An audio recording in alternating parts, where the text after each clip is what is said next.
क्या हुआ जब एक आत्मा बनी छोटी सी बच्ची की दोस्त। तो चलिए दोस्तों, आज की कहानी हम शुरू करते हैं। नमस्कार दोस्तों, आज की कहानी एक इमोशनल स्टोरी है। राशि अपने परिवार में सबसे छोटी बच्ची थी। उसके परिवार में उसके दो भाई थे जो उससे कुछ बड़े थे, पर एक नंबर के शैतान। राशि छोटी सी 3 साल की बच्ची इतनी शैतान नहीं थी, पर वहाँ भाइयों की पिटाई होती तो राशि उन्हें बचाने के लिए आगे जरूर आती थी। ऐसे में कई बार बच्चों की बदमाशियों के चक्कर में बेचारी बच्ची भी पिट जाती थी और वो रोने लग जाती थी। पर एक दिन कुछ ऐसा हुआ जैसा कुछ नहीं होना चाहिए था। राशि अपने परिवार की दुलारी बहन ही नहीं थी, दोनों भाइयों को भी प्यार करती थी। दोनों भाई भी उससे बहुत प्यार करते थे। राशि अपने परिवार के साथ बहुत खुश थी, पर एक दिन उसके बड़े भाई अभिनव ने एक छोटे से बच्चे को बहुत जोर का धक्का मार दिया और उस बच्चे की शिकायत यानी अभिनव की शिकायत उसके माता पिता से कर दी गई। अब अभिनव के पिता इस बात से बहुत ज़्यादा गुस्से में थे और उसकी माँ भी बहुत गुस्से में थी, क्योंकि उसने किसी बच्चे को धक्का दिया था। इसलिए अभिनव की बहुत ही ज़्यादा पिटाई करने लगे। लेकिन राशि जो उनकी बहन थी अपने भाई को बचाने के लिए आ गई, पर पिताजी का गुस्सा इस बार बहुत ही ज़्यादा में था। उन्हें कंट्रोल ही नहीं था गुस्से पे, और इसी गुस्से में उन्होंने राशि को भी पीछे धकेल दिया। राशि को टेबल के कोने से बहुत ही ज़्यादा जोर की चोट लग गई। टेबल टूटा हुआ था, जिसकी वजह से खुद जो उसका टुकड़ा था उसके सर में बहुत अंदर तक धंस गया और उसका बहुत ज़्यादा खून बहने लगा। उसकी माँ जब उसे इस हालत में देखती है तो बहुत घबरा जाती है और उसे अस्पताल ले जाया जाता है। लेकिन राशि का खून बहुत ही ज़्यादा बह चुका था और इस वजह से राशि को बचाया नहीं जा सका। राशि के माता पिता इस घटना के बाद बहुत ही ज़्यादा टूट गए। अपनी बेटी को खो देने का गम बहुत ही ज़्यादा था। अभिनव भी अपनी बहन को याद करके बहुत रोता था। हर हाल में उसे अपनी बहन वापस चाहिए थी। छोटा भाई जो अभिनव से छोटा था वो भी बहुत ही परेशान रहता था। लेकिन समय बीतते बीतते 1 साल बीत गया। राशि की माँ को अचानक ही तबीयत खराब हो जाती है और उन्हें ऐसा एहसास होता है कि वो प्रेग्नेंट है। और अपनी तीसरी प्रेगनेंसी के बाद उन्होंने बच्चा नहीं पैदा करने का फैसला किया था, लेकिन ये चौथी प्रेगनेंसी थी, क्योंकि उनकी एक बच्ची की डेथ हो गई थी। इसलिए जब वो गर्भवती हुई तो उन्हें शायद उम्मीद हो गई कि शायद अब हमारी राशि वापस आ जाए, पर राशि वापस नहीं आ रही थी। इस बात का उन्हें एहसास नहीं था, क्योंकि राशि हर पल उन्हें देखती थी, अपने माता पिता को सामने देख के बुलाती भी थी, पर वो उसे सुन नहीं पाते थे। कई बार राशि के भाइयों को भी कुछ चाहिए होता तो राशि उनकी मदद करती, पर एक आत्मा के रूप में। घर में उसको किसी को भी एहसास होता कि अनजानी शक्ति तो घर में है। अब इन्हें उनके भाई को भी उसको ऐसा ही लगता कि कोई तो है जो उसके साथ में है, पर ना तो वो राशि को देख पाते ना सुन पाते। राशि अपने प्यार से अपने भाइयों से अभी भी वैसा ही प्यार और लगाव महसूस करती। अपने परिवार से भी वो उतना ही प्यार करती राशि, लेकिन एक आत्मा थी और ना तो वो अपने परिवार को दिख सकती थी ना परिवार उसे सुन पाता था। तो इसी तरीके से 9 महीने और बीत जाते हैं। राशि की माँ की एक प्यारी सी छोटी बच्ची पैदा होती है, जिसका नाम वो लोग आशी रखते हैं, जिसकी शक्ल हूबहू राशि जैसी ही थी। जैसे ही वो अपनी बहन को देखती है वो बहुत ही खुश होती है कि अब उसकी बहन आ गई है, अब उसे और भी ज़्यादा प्यार मिलेगा, क्योंकि वो उसे कहीं ना कहीं उसे उम्मीद थी कि अब उसका परिवार उसे शायद देख ले। लेकिन राशि की ज़िंदगी में तो वो हो चुका था जो होना नहीं चाहिए था। राशि जा चुकी थी, ये परिवार वालों ने मान लिया था, लेकिन राशि क्या करती, वो तो इस दुनिया से कहीं गई ही नहीं थी। एक आत्मा के रूप में घर में ही मौजूद थी, अपने परिवार वालों को ही देखकर संतुष्ट हो जाती थी। पर एक दिन कुछ ऐसा हुआ जो राशि के लिए भी सोचा हुआ नहीं था। राशि के परिवार वालों को राशि की बहुत ही याद आती थी। उसकी हर चीज़ को देख के अभी भी उसकी माँ रोती थी। उसके पिता ने कहा, इतना दुख और तकलीफ, इससे अच्छा हम इस घर को ही छोड़ दें और एक नया जीवन नई तरीके से दूसरे स्थान पर शुरू करते हैं। यह कह के उन्होंने घर को बेच देने का फैसला कर लिया। अब एक दिन ऐसा आया जब राशि के परिवार वाले इस घर को बेच चुके थे और उस घर को छोड़ के जा रहे थे, ताकि राशि उनके साथ ही जाना चाहती थी। लेकिन वो नहीं जानती थी कि यह घर उसकी ही जगह बन चुकी है। ना तो उसकी आत्मा को मुक्ति मिली थी, ना इस घर को जगह को वो छोड़ के जा पा रही थी। एक अदृश्य दीवार जब उसका परिवार जाने की कोशिश कर रहा था, तो एक अदृश्य दीवार ने राशि को आगे जाने से रोक दिया। वह अपने माता पिता को पुकारती रह गई, लेकिन कोई उसे सुन ही नहीं पा रहा था। अब राशि घर में अकेली रह गई थी। राशि के परिवार वाले तो उसे छोड़ के जा चुके थे। अब राशि रोती हुई भगवान के पास चली जाना चाहती थी, लेकिन भगवान भी उसे नहीं बुला रहे थे। अपने दिल और अपनी आत्मा से सारी उम्मीदें उसने छोड़ दी। अब उसने भगवान को अपनी टूटती हुई उम्मीद से रोते हुए बोली, आपने मेरे साथ ऐसा क्यों किया, मेरा शरीर छीन लिया और अब मेरे पास मेरा परिवार भी नहीं है। वो सब भी मुझे छोड़ के चले गए और मैं उनके साथ भी नहीं जा सकी। कभी राशि को एक रोशनी के रूप में कुछ दिखाई देता है, जिसमें कान्हा जी सामने खड़े थे बाल रूप में। उसके सामने आते हैं कान्हा जी और उससे कहते हैं, राशि, अभी तुम्हारी मुक्ति का समय नहीं हुआ है। तुम्हारी मुक्ति के लिए मैंने एक परिवार को चुन रखा है और वही तुम्हारी मुक्ति का प्रबंध करेंगे। अब जो परिवार तुम चला गया उससे तुम्हारा कोई नाता नहीं, उनसे भूल जाओ, उन्हें भूल जाओ। मैं तुम्हारे साथ तब तक रहूँगा जब तक वो परिवार नहीं आ जाता जो तुम्हारी मुक्ति का रास्ता खोल देगा। और राशि को लेकर कमरे की तरफ कान्हा जी चले जाते हैं। उस कमरे में कान्हा जी के साथ राशि खेलने लगती है। राशि को समय का अंदाज़ा नहीं लगता, वो खेलती ही रहती है और ये समय करीब 10 साल गुजर जाते हैं।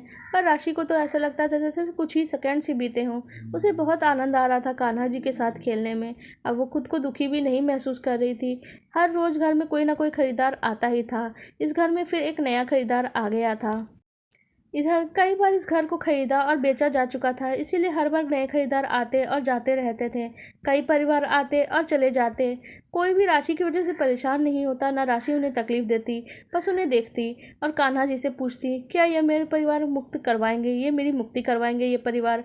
आप बताते क्यों नहीं कान्हा जी? जो भी वो आएंगे मैं तुम्हें बता ही दूंगा।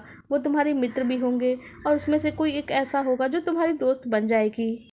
कान्हा जी ऐसी ही राशि के साथ खेलते रहते हैं और 10 साल का समय गुजर जाता है। राशि से कहते हैं, देखो वो परिवार आ गया जो तुम्हारी मुक्ति करवाएगा। इसमें देखो ये तुम्हारी नन्ही सी दोस्त भी है। उस परिवार की ओर राशि देखती है।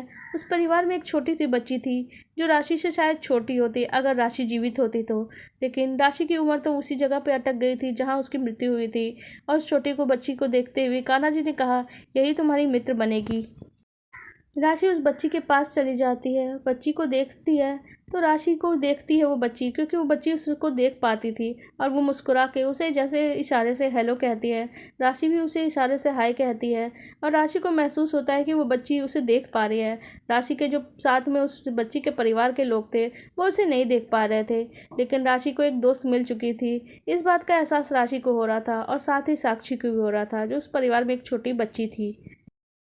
साक्षी अकेले थी।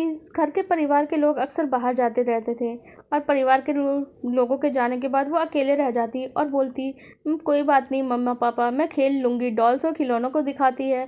उसके परिवार वाले, उसके माता पिता भी सोचते हैं बच्ची खिलौने में बिजी रहेगी तो हम छोटे मोटे कामों के लिए बाहर जा सकते हैं।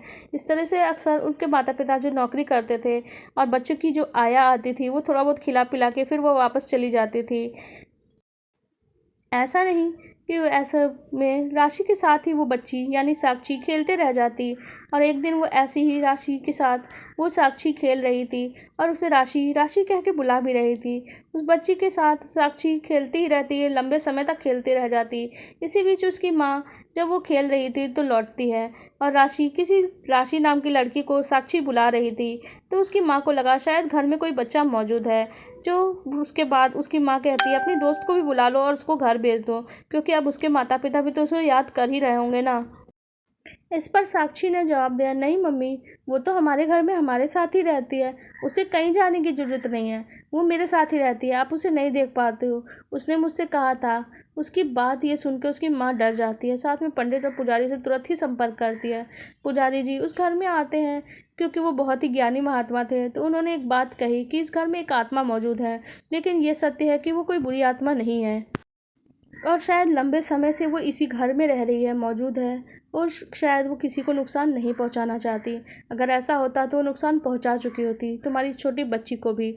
छोटी सी बच्ची है, उस एक आत्मा एक इंसान के रूप में किसी को भी नुकसान पहुंचा सकती है, लेकिन वो एक पवित्र आत्मा है, क्योंकि मैंने महसूस किया है कि मंदिर के आसपास भी उसका आना जाना है और कोई पवित्र आत्मा ही मंदिर के आसपास जा सकती है। निश्चित ही वो कोई पवित्र आत्मा है। पंडित जी ने जो कुछ बताया साक्षी की माँ को भी लगा शायद ये घर में कोई एक पवित्र आत्मा ही है, पर इस तरह से किसी पवित्र आत्मा का यूं भटकते रहना सही नहीं है। ना जाने कब से वो मुक्ति के लिए तड़प रही होगी। यह सोच के साक्षी की माँ की भी आंखों में आंसू आ जाते हैं, क्योंकि साक्षी की माँ सिर्फ साक्षी से प्यार नहीं करती थी, वह खुद भी बहुत अच्छी थी। साक्षी के माता पिता ने मिलकर एक फैसला किया फिर और कहा पंडित जी को, क्या हम उनकी मुक्ति के लिए कुछ कर सकते हैं? पंडित जी ने कहा, हाँ कुछ उपाय बताते हैं। उसके बाद साक्षी ने जब ये बात जानी अपनी कि उसकी मुक्ति होगी, उसकी दोस्त राशि इस दुनिया को छोड़ के चली जाएगी, उसके साथ खेल नहीं पाएगी, वो बहुत दुखी होती है और अपने माता पिता से कहती है, आप क्यों उसे दूर भेजना चाहते हैं? क्योंकि साक्षी इस बात को मुश्किल से समझ पाती है कि यही चीज़ राशि के लिए सही होगा। राशि का इस तरह से साक्षी को भी छोड़ के नहीं जाना चाहती थी, क्योंकि उसके दिल में भी अब बहन वाला प्रेम आ गया था। उसके भी मन में यही बात आती थी बार बार कि अगर मेरी छोटी बहन मेरे सामने बड़ी होती तो शायद वो बिल्कुल इतनी ही बड़ी दिखाई देती, ऐसी ही दिखाई देती। और कान्हा जी, तब वो कान्हा जी को याद करते हैं। कान्हा जी कहते हैं कि मैं तुम्हारी मुक्ति का समय हो चुका है, अब तुम्हें तो लौटना ही है, लेकिन तुम साक्षी को समझा सकती हो और तुम्हें साक्षी को समझाना ही होगा, और फिर मेरे साथ तुम मेरे धाम चलना। अब ये बात उसे समझ में आती है, उसे फैसला करती है कि वो साक्षी को समझाएगी। राशि साक्षी को कहती है तुम्हारे माता पिता जो कह रहे हैं वही सही कह रहे हैं, मुझे अब इस दुनिया से जाना ही होगा, लेकिन मैं कान्हा जी के पास जा रही हूँ, उनकी दुनिया में। पर एक समय ऐसा ज़रूर आएगा कि जब मैं तुम्हारे पास वापस आऊँगी, क्योंकि कान्हा जी से मैंने वादा लिया है कि मैं तुम्हारे पास लौट कर आऊँगी, बस तुम्हें इंतज़ार करना होगा। साक्षी उस दिन बहुत रो रही थी, जिस दिन राशि की अंतिम विदाई की पूजा की जा रही थी। उसकी पूजा के बाद राशि वहाँ से चली जाती है, लेकिन उसे मुक्ति मिल चुकी थी। लेकिन साक्षी समझ चुकी थी, राशि जब तक उसके सामने ही बैठी थी और वो पूजा का हिस्सा बन के ही बैठी हुई थी। कुछ समय के बाद राशि एक इशारा सा करती है और वो कहती है कि अब मैं जा रही हूँ, मैं लौट के आऊँगी, बस तुम मुझे याद रखना कि मैं जब तुम लौटोगी तुम मुझे पहचान लोगी। राशि उसके बाद उसे कह के चली जाती है। समय बीतता जाता है, राशि की मुक्ति हो चुकी थी और साक्षी धीरे धीरे स्कूल, दोस्त और बाहर के दोस्तों के बीच अपने आप को व्यस्त कर लेती है। धीरे धीरे साक्षी बड़ी होने लगती है और चीज़ें समझदार होने लगती हैं। वो अपनी समझ में बहुत सारे दोस्त बन चुके थे उसके, लेकिन अपने उस दोस्त को सबसे ज़्यादा वो दिल में याद करती थी, क्योंकि उसके दिल में एक कसक थी कि कहीं ना कहीं राशि है और वो वापस आएगी। समय बीतता गया, साक्षी बड़ी हो गई और उस युवा होने के बाद उसकी शादी भी हो गई। और शादी के 1 साल के बाद जब साक्षी गर्भवती हुई तो इसे सपने में राशि दिखाई देती है। राशि कहती है साक्षी, मेरी दोस्त साक्षी, क्या तुम मुझे अपनी बेटी के रूप में स्वीकार करोगी, मेरी माँ बनोगी, मुझसे प्यार करोगी, बस मुझसे अलग मत होना। मैंने एक बार अपने परिवार को खो दिया है, उस समय मैं बहुत रोई थी। साक्षी की आंखों में आंसू आ जाते हैं और वो बोलती है नहीं राशि, अब मैं तुम्हें तुम्हारे परिवार से अलग नहीं होने दूंगी, बहुत प्यार करूंगी तुम्हें, अपने परिवार से अब तुम्हें दूर नहीं जाना पड़ेगा, तुम्हें अपना परिवार मिलेगा, प्यार भी मिलेगा।